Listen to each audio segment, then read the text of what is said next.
Homestyle Southern Cooking, where we feature Missouri Southern's brightest and finest. On today's show, we have Kristen Hanna, a senior mass communication major here at Missouri Southern. She will be talking about her semester abroad in London and showing us how to make her world-renowned mahi-mahi in basil butter sauce. Then later, I'll show you how to make two comparable recipes in a dorm-approved cooking appliance. One, a delicious mahi-mahi with broccoli and asparagus in the crock pot, and a peppercorn-encrusted ahi tuna seared in a waffle iron. So come on, let's get started.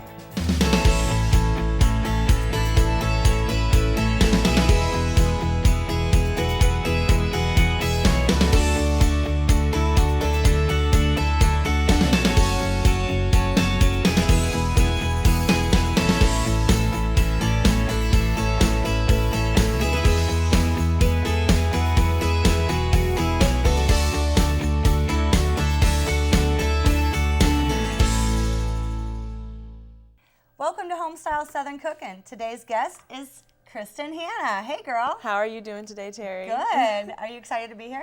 I'm so excited to be here and cook with you. I mean, you are one of the most fantastic cooks I know, especially with the crock pot. So.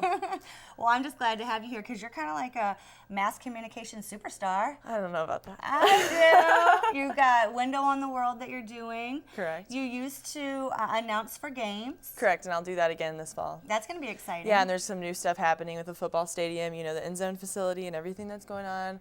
So it's going to be a really good football season. I'm excited. You got back just in time for that because you were gone. Yeah. You were gone for a whole semester. Can you tell us where you were? That's right. I was in London. Oh, yeah, London. London. Yeah. Is it different there? It is quite a bit different. I wouldn't say it's drastically different, but going from an English-speaking country like the United States to an English-speaking country like England, do you think that it's going to be easier right off the bat to communicate? Yes. So I think you get more frustrated with your expectations of going there. I met some amazing people from all over the world, you know. I think I thought I was going to London, I was going to meet a lot of Brits, a lot of English people, but then I ended up meeting African people. I ended up meeting people that were from Japan, you know. I ended up meeting people that were from the Middle East, India. It's very diverse. Yeah. Two of my flatmates are actually, one's from Nigeria and one is from New Delhi, India. So nice. Yeah, so a lot of different culture that I guess I didn't expect, but it was awesome. It was very, very rewarding. So I'm curious about the food. Now, I'm a foodie, obviously, but I've heard some things that come out of England or London that totally scare me, like blood pudding or like. Did you have bangers and mash? Beaners and mash, right? Yeah. Did you have stuff like that? What was your craziest thing you ate? It was the sausage and mash, and then probably bangers and mash is what they call it? Yeah, Bangers exactly. And so that along with some types of pie, which the meat pies were pretty good, but sometimes they start throwing in weird things like pig's eyeballs and things like that. And but it's some of the places that are really more across England and Scotland as well. Yeah, into Scotland, they have some of these kind of different dishes that I did not try. I was not brave enough. But the bangers and mash was not really my favorite thing. Granted, I don't really like sausage, so if somebody likes sausage, they might like it. What was your favorite thing you tried over there? Oh, I had so much good Indian cuisine, actually. Really? Yeah. You wouldn't think that. Yeah, exactly. But there's just such a Middle Eastern influence on England because it's just closer, you know. We have Middle Eastern people come here, but there's so many more people that have settled there for such a time, especially when immigration laws were different there and they allowed people from across Europe and the Middle East and Africa to come in the 1940s after the World War II happened. When they had all the soldiers that, you know, passed away and things, they started opening up their borders so that people could come in and families could come in and start, you know, giving back to the economic status and, you know, start flourishing in London. Rebuilding. Yeah, especially. So just so much cool history I learned about there that I just had really no idea about because you look at history from a standpoint of every kind of place has their own teachings because there's different importance and impactful things that have happened within our history. But then I'm like, you know, but English history is a lot of our history too. So it it's totally interesting is. to They're see. our forefathers. Yeah. And then also with World War II, we didn't see as much of what happened there, but they did. So just traveling not only to England, but across Europe and seeing, you know, the different influences of history on them is quite interesting. Was it hard to come home? Yeah. Do you want to? I want to travel. You want to go back, don't you? Yeah, well, I want to go back to London, but I want to travel to so many other places because I'm on Window of the World. I'm talking to people that have gone to Costa Rica and, stayed in Spain for a while, and I think it'd be a really neat experience. You've gotten bitten by the travel bug. I know. So now you're back at Missouri Southern. Did you take a lot of your influence from Missouri Southern to London? Did you educate some people on the Midwest? Yeah, and that's the thing is, people in England really want to know about the States, and they want to know everything that I want to know about England. So the trade of culture is magnificent. Did they expect you to be kind of John Wayne-ish, or were they like more advanced than that? You're definitely coming from more the Midwest. Oh yeah, definitely more advanced. They love to talk about the United States, the culture, the entertainment here. So it's just, like I said, a trade-off, a really great trade-off of culture. Well, I'm also curious if you showed them your great mahi-mahi recipe. Oh, I cooked for some of my colleagues a couple of times, but I did not cook mahi-mahi as much. I didn't cook as much fish because the meat there is really, it's pretty good meat. They have free-range chickens and beef and everything like that, so it's nice. Well, they missed out on what we're about to learn, so come back after this and we're going to have some mahi-mahi with Kristen Hanna.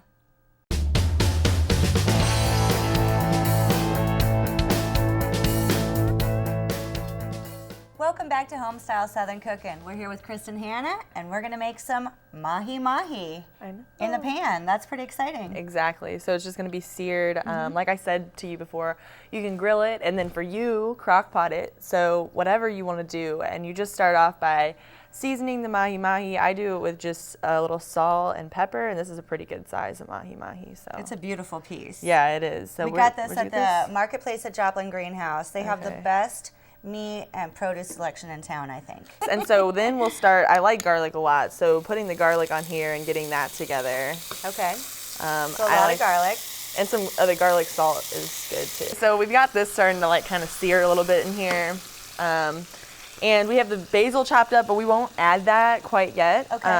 I like fresh basil, but you can use the... Well, like I usually use... Well, traditionally you can use like a dry basil. Correct. But I like to use this basil here. It's like a lighthouse basil where you can add water to it and it becomes fresh basil again. And you can is looking really nice and exactly. brown. And if you want to, you can add a little butter if you'd like more sauce. But obviously I didn't bring the butter because I'm on a health kick. Yep. Just olive oil. So we did have olive oil that was kind of starting to heat up before we put the mahi-mahi in there. So we're just going to leave it on there. Probably this thickness of mahi-mahi could use a good 3 or 4 minutes on each side. Okay. So probably have the heat a little bit down toward like low medium because you want to cook all the way through. Right. Yeah. So did you do a lot of cooking in the dorm rooms? Whenever I was in the dorms, I used the George Foreman. Like I said, I could cook things like this. I could cook meat and protein because I don't know who was the guest on here talking about the calf food, but just that it's unbearable at times to continue to eat it. Constantly, Yeah, exactly. Yeah. So having it sometimes where you don't have to cook your own food is great, but then having a grill where you can cook, a nice dinner if you'd like to is really good. So a George Foreman is a dorm-approved cooking appliance. I don't know about that, but I did use it. It is. She did not do anything wrong. Okay. It is a dorm-approved appliance. Good, because I know that crock pots are okay, but yes, and waffle sure. irons and George Foreman's and some other things, a toaster oven. Yeah. So there's a lot you can do. I did cook quite a bit in the dorms, I guess, for the things that I had, and then my teammates would cook some stuff. I mean, some of them from New Orleans, so they had their little burners out, which I don't know if those are dorm-proof. Yeah, and like cooking rice and things like that for jambalaya. They really whipped it in the dorms. I'm sure they used all dorm-approved cooking appliances. Yes, of course. I am sure they did. Of course. So, and you are a very healthy girl. You're kind of like a health nut. Well, I don't know if a little bit. Well, you're an athlete too. Yeah. Okay. I want to say actually before I quit basketball, I didn't eat as healthy because I knew that I was always going to work it off. Yeah, work it off, and I could kind of allow my cravings to take hold. But now that I don't, I like to cook a lot of fish with brown rice or white rice, and try to stay as healthy as possible. A lot of salad too. Well, you're not just done with athletics because you're not on the basketball team anymore. You teach yoga, am I correct? Correct, yeah, at the rec center. At the rec center here on campus. Correct. So when do you do that? I do that on Monday and Wednesday at 12 in the summer, but during the school year it'll probably be a bit different, but you can go to the rec and check it out. Nice. Yeah, the schedule will be up. Yoga with Kristen Hanna, that'd be perfect. because that's very healthy and athletic. Yeah. I don't think I could. Have you done yoga before? I could. I'm lying. I never have. We should, though. This is a challenge, right? I have to come to your class, so you come to my show. Exactly. So next Monday, I'll see her here. That's right. I'll be doing yoga. The dogging and the sun rising and stuff. So it looks like we might be ready to flip the mahi-mahi now. Okay. I don't know if we have these skills. This is a huge piece of mahi-mahi. Well, it's a beautiful piece, that's for sure. Yes, oh, and I love how dark so and nice. impressive that. Can you like maybe lift that so we can see that? Yeah. Is there any way they can see that? Look how beautiful that side looks. And that's what you want both sides to look at. So during this time, we can start grabbing just a little bit of the basil and allowing a little sprinkling over the mahi-mahi. Nice. But I don't like to cook basil too long. Yeah, it takes its flavor. It kind of burns Yeah. it. So what are you going to do after graduation? Like, you're going to travel, or your parents going to be super sad? Are they going to start traveling with you? What do you think we're going to all start traveling together. It's going to be a really good time. And hopefully, I mean, I'll be in St. Louis probably after I graduate. I'm not quite sure. I mean, if something takes me somewhere else. I don't think we mentioned that, but you are from St. Louis. Exactly. So if something takes me somewhere else, then I'm more than happy to go along for the ride. But as far as after school, I see myself for at least a couple of months being in St. Louis and kind of grounding myself. Yeah, so. Being with your family again, that'll be so nice. I know, it's been so long since I feel like I've had more than, a month or so with my family, because it's 4 hours away. I mean, usually I'm not driving back and forth all that much. And like you said, you're a jet setter, so. Oh, whatever. You said that. I did say that. I said that. So you want to try this yummy thing? Yeah, it looks like it's about done. I'm gonna, if it's cool with you, take a little bit more of this lemon. Anything you want. Here, some pepper. You want me to cut another lemon for you? Some lemon. Yeah, that'd be perfect. And then just squeeze a bit over the rice too. Oh yeah, here, let's do that. We're gonna get our rice put nice and lemony. Basil on the rice as well. Ooh, that's a good idea. I love how you plate this. Looks like this is about to be yummy, yummy. That is gorgeous. And then you have a little bit of good juice here. Olive Pour oil, right lemon. over that. Yep. Oh, I love that so and garlic. much. I have to lean back here and grab us a fork. Okay. Because we're eating it right here. Or spoons. Which is completely fine. Or to have spoons because we're out of forks. Rice. For rice. Yes. Right. Here, let's go on this end where it's. I'm so excited to try this. Yes, I'm excited for you to try it. You have to be honest and tell me what you think. As you see, it's like super meaty. You know what I'm saying? So, this is so good. That lemon on the rice and everything. Yeah. Yeah, and it's a nice fresh flavor. I mean, you think about summer, like lemons and fish. It's really good. And it's healthy. And you can get it right here in town. So perfect. Yes. Well, thank you for joining us, Kristen. Thank you for having me. This is the best time ever. Thank you so much. This has been a really great time. So join us later, and I'll show you how to make a mahi-mahi in the crock pot, as well as an ahi tuna in the waffle iron. That's right. So thanks for joining us. Break it. We've already rinsed these. So what we're doing is laying these in the bottom. We're creating kind of like a shelf for our ahi tuna to sit on. And then we're going to break off these nice little pieces of broccoli. We like the tree part, not the stem. So this is so simple. Now we put a bunch of broccoli in here. As many as 1 to 2 people are going to like, because this is a big piece of meat. It's, it's going to feed a couple people. So we have our vegetables in the crock pot. What we're going to do now is we're going to make a little sauce for our ahi tuna. We're going to put olive oil in a pan with a little garlic. So here on a little plate, okay? And so I'm going to take crushed red peppers. A lot of people don't have these on hand, but we all get pizza. So here's this great little way to recycle these little crushed pepper pizza packets.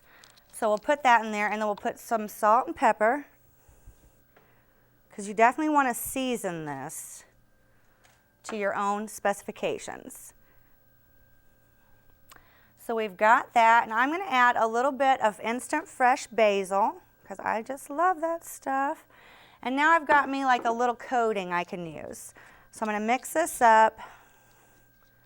It is just so beautiful. It smells good too, very fresh. And I'm going to take this beautiful piece of mahi-mahi. I'm going to dip it like this in both sides, really coat it up with this beautiful sauce. And now I'm going to then add a little lemon to that. And then I'm going to put this beautiful piece of meat right here on top of the shelf of vegetables I have created. So all the flavor will cook down into the vegetables. And then we're going to coat them with this beautiful oil we made, like that. Very simple. And we're going to put some more olive oil in it. Because the more juice you add is the more your vegetables are going to be able to steam. Now this is such a simple recipe. Now it's done. Literally all you have to do is cook it 3 to 4 hours on low. If you want to cook it faster, high, 1.5 to 2 hours tops. Now if this were a different kind of meat like tilapia, you'd only want to cook it about 90 minutes. So keep an eye on this. This isn't something you can really walk away from. So we're going to set that there right now. And I'm going to show you an awesome, cool recipe of how to make an ahi tuna seared in a waffle iron. Yep, that's right, waffle iron. So what I've done is I have crushed down some peppercorn. Some whole peppercorns I've crushed down in this with a little cup. It's very easy. And then I've taken a plate and I've added some salt and just a touch of cayenne pepper. And I'm going to add my crushed peppercorns. Now I'm going to add a little a little olive oil and garlic to that mix. And definitely some lemon. You want it to get wet. You want that to be a little moist. So we're going to get that nice and even. And then we're going to encrust our tuna in that. It's a beautiful piece of tuna here. If you don't have as much money, you might want to go the tuna recipe than the mahi-mahi. Different prices in the pieces of fish, but they're still pretty reasonable. So now we're over here with our waffle iron. It's hot. Sprayed it down. I'm going to put that on it right there. It seems crazy. Just do it. That's not going to take very long. So what you would do now is clean your kitchen. But since I don't like to clean my kitchen so much, I'm going to show you my crock pot mahi-mahi. Look at that beautiful thing there. So this is what we got for the crock pot dish. And now we're going to take a little bowl here. We're going to add a little soy sauce. Doesn't take long. We're going to add a little bit of wasabi, because I love this. Kind of like raw tuna. It's kind of like sushi, so we're making a little sushi side. We'll again take this. It's got all this flavor on it. We're going to stir it up. Now in that short time that I have showed you my other recipe and made this nice little dish,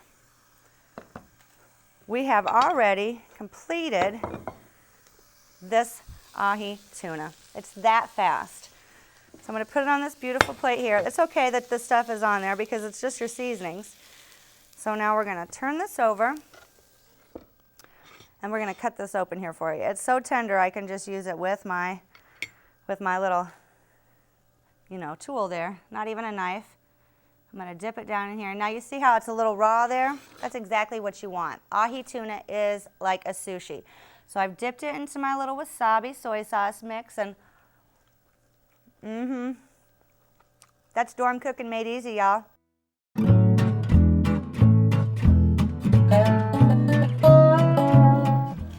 Hey girl, I love all this produce you got at the marketplace at Joplin Greenhouse, but I'm not seeing any lettuce. Oh no, I forgot the lettuce. Oh, what are we gonna do for a salad? We'll make a quick pickle. What in the world is that? You can just make a nice little pickle. So what we'll do here is we'll put a bunch, probably about 2 cups of vinegar in here. That's a lot, right? We're gonna add about a 1/2 cup of sugar. You could add more if you like it. And I'm gonna take this top off right here because I like a lot of salt. I'm gonna add some salt to that pickle. Now we're gonna stir that up. Now I've already got our cucumbers and onions done for our salad, but let's just add those together and not worry about our lettuce and tomatoes and stuff. Let's pour that right over there.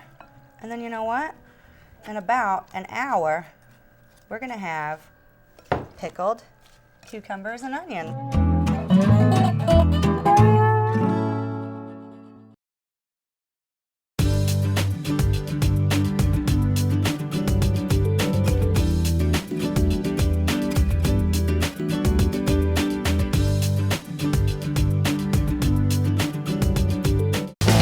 Promotional consideration has been provided by Pearl Brothers True Value, proud sponsor of Missouri Southern State University.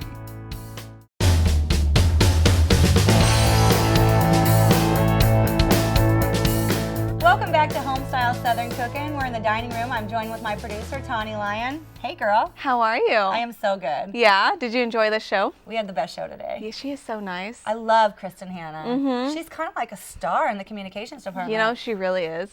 She has made me want to travel.